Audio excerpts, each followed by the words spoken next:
পশ্চিমবঙ্গ থেকে আসছে বিভিন্ন রাজ্যের পরিযায়ী শ্রমিকদের যে অত্যাচারের কথা এই পবিত্র সদনে এর আগে অনেকবার বলেছি। পশ্চিমবঙ্গের সরকার থেকে বারবার কেন্দ্রীয় সরকারকে জানানো হয়েছে বাংলাভাষী পরিযায়ী শ্রমিকদের অত্যাচারের কথা, কিন্তু অত্যাচার তো কমেইনি, বরং দিন দিন এই অত্যাচারের মাত্রা বেড়েই যাচ্ছে। স্যার, বাংলা ভাষা বলা কি অপরাধ? তাদের অপরাধটা কোথায়?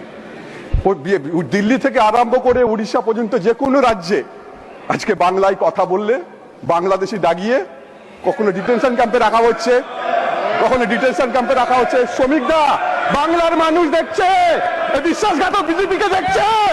আজকে বাংলা ভাষী অত্যাচারের উপরে যখন কথা বলতে যাচ্ছি, বিজেপি কি করছে সেটা বাংলার মানুষ 2026-এ জবাব দেবে। স্যার, আজকে বাংলা ভাষায় কথা বলা কি অপরাধ? আজকে বাংলা ভাষায় কথা বললে ডিটেনশন ক্যাম্পে রাখা হচ্ছে, না হলে আজকে ডিটেনশন ক্যাম্পে রাখা হচ্ছে, না হলে অনেককে বাংলাদেশে পাচার করে দেওয়া হচ্ছে এবং অনেকে এখনো বাংলাদেশে পড়ে আছে। আমি সোনালী খাতুন বলে একটা মহিলার কথা বলি, যে প্রেগনেন্ট লেডি, যার 1952 সালে জমি দলিল ছিল, তাকে দিল্লি পুলিশ মেরে বাংলাদেশে পাঠিয়ে দেওয়া হয়েছে। এখনো অনেকে বাংলাদেশে পড়ে আছে। আমি পার্লামেন্টে একটা স্ট্যান্ডিং কমিটি করার অনুরোধ করছি এবং এর ইনভেস্টিগেশন করা হোক।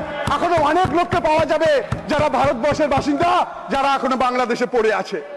স্যার, আজকে পাকিস্তানের ভাষাতে আমাদের দিল্লি আশেপাশের অনেক রাজ্যের মানুষ কথা বলে, তাহলে তারা কি পাকিস্তানি হয়ে